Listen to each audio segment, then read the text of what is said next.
Pasi Giotina.com raportoi dibranizimin dhe abuzimin me tendra të kryebashkiakut Rakip Suli në favor të bashkëpatriotit të tij Demir Borishi, vjen vendimi përjashtimit të bonus SHPK nga kontratat publike.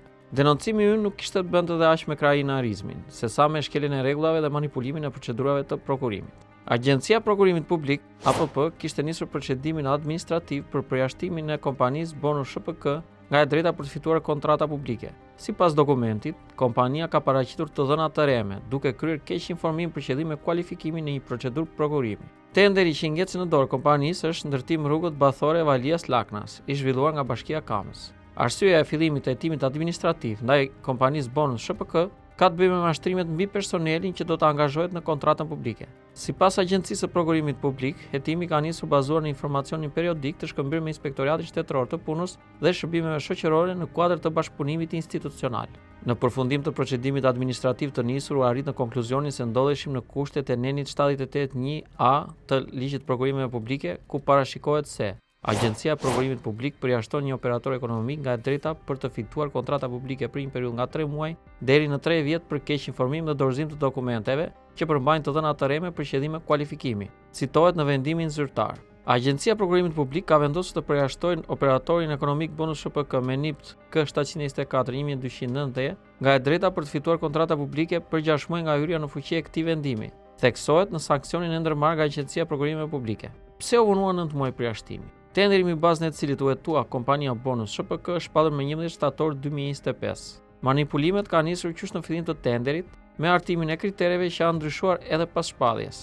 Kështu, tenderi ndërtim rrugët Bathore Valias Laknas u anullua disa ditë para mbajtjes së njoftuar më 26 shtator 2026. Konstatohet se dokumentet e tenderit përmbajnë gabime ose mangësi të rëndësishme. Shkruajnë në arsyetimin e Bashkisë Kamës mbi anullimin e kryer.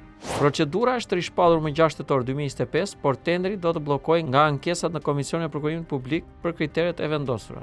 Ankesa e parë është dorëzuar më 17 shtator 2025, ku operatori ekonomik Almo Konstruksion SHPK kërkonte modifikimin e dokumenteve të tenderit. Kërkesa u përsërit më 25 shtator 2025 dhe u mor në shqyrtim nga Komisioni i Prokurimit Publik më 21 nëntor 2025.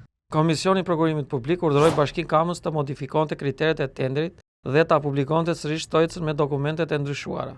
Më 27 nëntor 2025, Bashkia Kamës njoftoi Komisionin e Prokurimeve Publike se ka zbatuar vendimin e datës 21 nëntor, por në fakt nuk kishte bërë ndryshime. Prandaj më 5 dhjetor 2025, KPP-ja këmbguli me një vendim tjetër, të mos lejojë autoritetin kontraktor për vijimin me hapat e mëtejshme të procedurës së prokurimit me objekt ndërtim rrugët Bathore Valias Laknas me fond limit 67.9 milion lek. PATVSH, parashikuar për të zhvilluar më datë 6 tetor 2025 nga autoriteti kontraktor Bashkia Kamës. Sërish më datë 10 dhjetor 2025, Bashkia Kamës njofton Komisionin e Prokurimeve Publike se ka zbatuar vendimin, por edhe këtë radhë, Rakip Suli nuk ka mundur të kapërcej pengesën.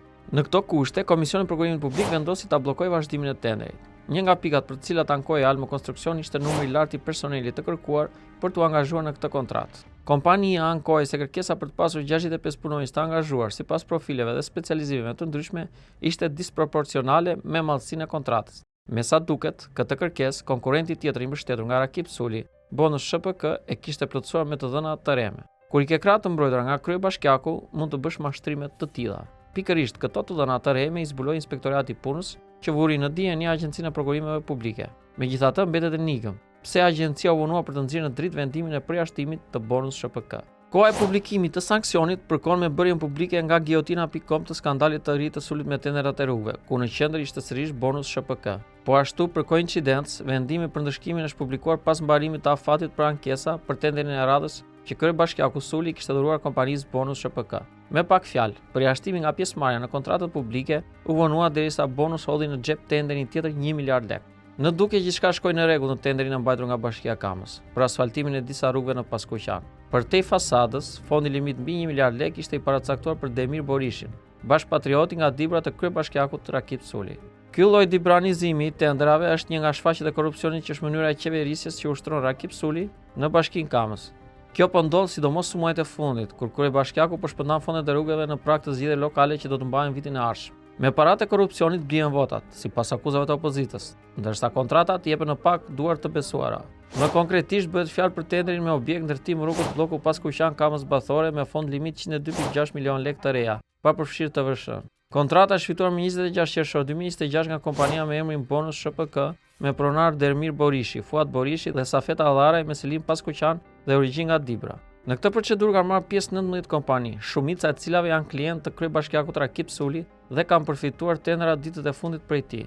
Kështu, kompania që ka bërë ofertë më të lartë është Liqeni 7, SHPK e biznesmenit nga Dibra, Ramazan Kalia. Ky ja ka bërë nderin deri në fund bashkëpatriotëve dhe jo vetëm që ka bërë ofertë më të lartë, por ka propozuar një shifër që është shumë më sipër se sa fondi limit. Fondi limit është 102.6 milion lek, ndërsa biznesmeni Dibran ka propozuar shifrin 135.9 milion lek të reja PTVSH. Përpasoj kjo lloj oferte formalisht të skualifikuar. Ramazan Kalia është veteran i tendrave dhe nuk gabon lehtë në formulimin e dokumenteve, por duke mos patur interes, i lejon vetes të shkujdeset dhe të bëjë një ofertë të tillë. Gjithsesi, pjesëmarrja e tij vlen.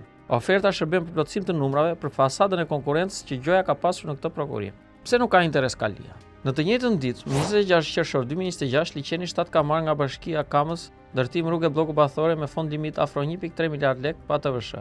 Pra, Ramazan Kalia është pjesë e rrethit me të cilin Suli ka ndar paratë e tendrave brenda një dite.